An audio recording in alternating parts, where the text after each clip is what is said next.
Category पे ही आऊँगी ना मैं।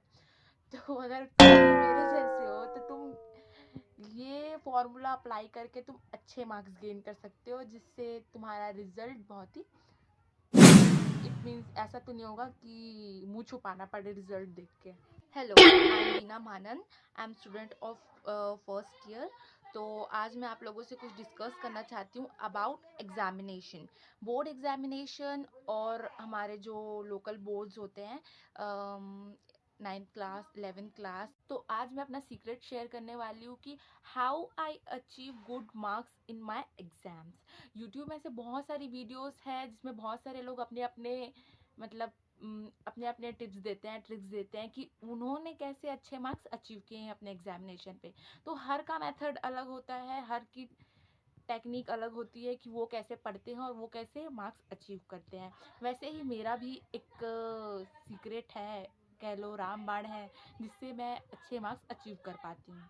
तो वही टेक्निक मैं आपसे शेयर करना चाहती हूँ, क्योंकि ये जो टेक्निक है ये एकदम सिंपल सी टेक्निक है। ये बैक बेंचर यू मीन समझ रहे हो ना, वैसे बच्चे भी इसे आसानी से फॉलो कर सकते हैं। तो ये उन बच्चों के लिए है जो साल भर नहीं पढ़ते हैं और एग्ज़ाम के 10 दिन पहले उनको रिवील होता है कि हमको साल भर पढ़ लेना चाहिए था।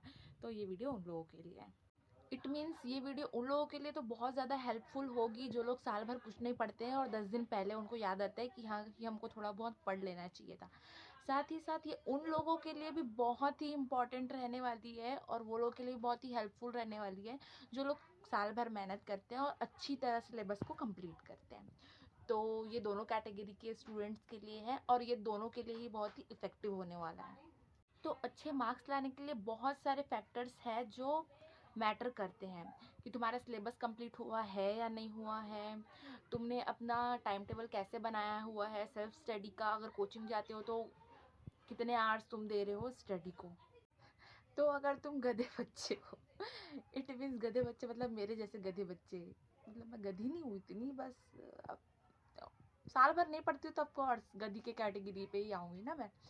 तो अगर तुम भी मेरे जैसे हो तो तुम ये फॉर्मूला अप्लाई करके तुम अच्छे मार्क्स गेन कर सकते हो, जिससे तुम्हारा रिजल्ट बहुत ही इट मीन्स ऐसा तो नहीं होगा कि मुंह छुपाना पड़े रिजल्ट देख के। और अब तुमने ये वीडियो देख ली है ना, तो तुम अब गद्दे की कैटेगरी में तो आओगे नहीं, क्योंकि तुम अच्छे मार्क्स लाने वाले हो अपने एग्जाम पे।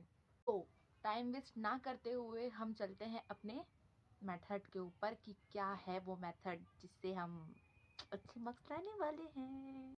सो टाइम वेस्ट ना करते हुए we are talking about the main topic कि एग्ज़ाम प्रिपरेशन में 2 फैक्टर मैटर करते हैं, मैंने आपको बताया, जैसे कि क्या पढ़ना है और कितना पढ़ना है।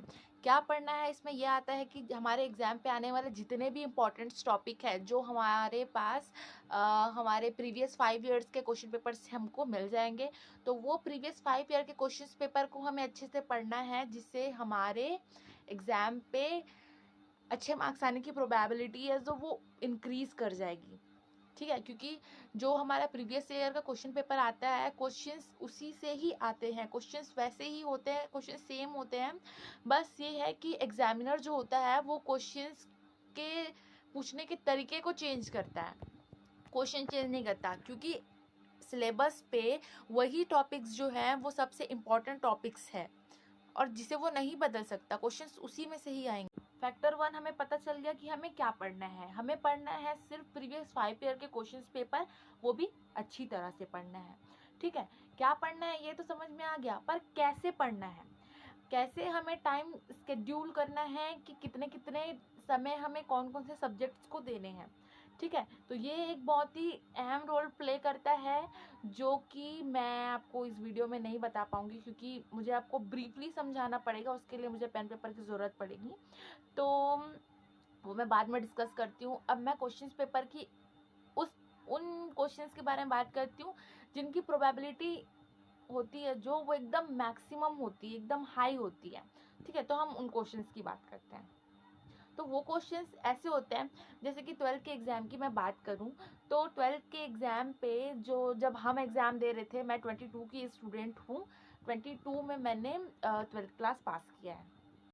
तो मैं साइंस वालों के लिए मैथ्स या बायो की तो बात नहीं करूँगी, क्योंकि ये वीडियो बहुत सारे मैथ्स वाले भी देखेंगे। तो मैं केमिस्ट्री या फिर मैं फिज़िक्स की बात करती हूँ। चलो, फिज़िक्स में जैसे ऐसे बहुत सारे चैप्टर्स हैं जो बहुत ही इंपॉर्टेंट रोल प्ले करते हैं एग्ज़ाम के पर्सपेक्टिव से, ठीक है। तो उसमें कुछ ऐसे चैप्टर्स हैं जिसमें से मैक्सिमम क्वेश्चंस आते हैं, और कुछ ऐसे चैप्टर्स हैं जिससे बहुत ही कम मार्क्स के क्वेश्चंस आते हैं, जैसे कि atom and nuclei. Atom and nuclei एक ऐसा चैप्टर है जिसमें से बहुत ही कम क्वेश्चंस आते हैं, और बहुत ही मतलब लिटिल वेट के मार्क्स वाले क्वेश्चन मतलब चैप्टर्स हैं ये।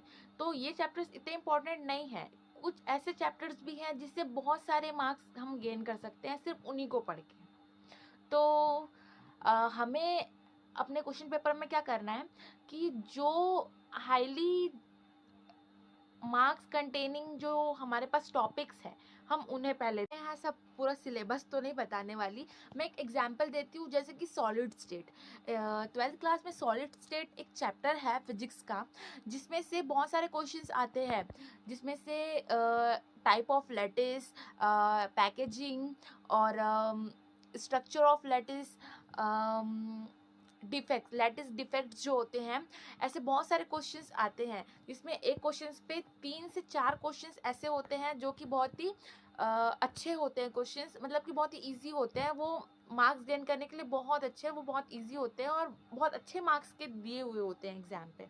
सीजी बोर्ड कुछ ऐसा क्वेश्चन डिज़ाइन करते हैं, ऐसे क्वेश्चन पेपर डिज़ाइन करते हैं। तो जैसे हम एग्जांपल ले 2 चैप्टर्स के, एक रे ऑप्टिक्स और एक वेव ऑप्टिक्स। तो क्या करते हैं वो दोनों इन दोनों चैप्टर के क्वेश्चंस को और करके देते हैं। जैसे बड़े नंबर के क्वेश्चन 6 नंबर के क्वेश्चंस की अगर हम बात करें, तो एक क्वेश्चंस वो देंगे वेव ऑप्टिक्स से और दूसरा क्वेश्चंस वो देंगे रे ऑप्टिक्स से। तो वो दोनों में से हमें को कोई एक बनाना है। तो हम यहाँ पे क्या कर सकते हैं कि हम ये एग्जाम के प्रिपरेशन के टाइम 2 चैप्टर को ना पढ़ते हुए सिर्फ एक ही चैप्टर को पढ़ेंगे, या तो रे ऑप्टिक्स या तो वेव ऑप्टिक्स। वो अब तुम पे डिपेंड करता है कि तुम्हें कौन सा ज़्यादा इजी लगता है। अगर तुमको रे ऑप्टिक्स ज़्यादा इजी लगता है तो तुम रे ऑप्टिक्स पढ़ो। अगर तुमको वेव ऑप्टिक्स ज़्यादा पसंद है या फिर अच्छा लगता है, इजी लगता है, तो तुम रे ऑप्टिक्स पढ़ो। तो कुछ इसी तरह मैंने अपने प्रीवियस एग्ज़ाम पेपर्स को, जो मैंने अपने सीनियर से कलेक्ट किया था, उन्हें मैंने ध्यान से देखा और मैंने एनालाइज किया कि ये कुछ इस फॉर्म पे है कि मुझे पूरा सिलेबस कंप्लीट करने की ज़रूरत है नहीं, मुझे कुछ टॉपिक्स पढ़ने हैं जिसकी वजह से मैं एग्ज़ाम पे अच्छे मार्क्स गेन कर सकूं। तो मैंने कुछ इस तरह से अपनी प्रिपरेशन की और मैंने अपने एग्ज़ाम पे बहुत ही अच्छा परफॉर्म किया।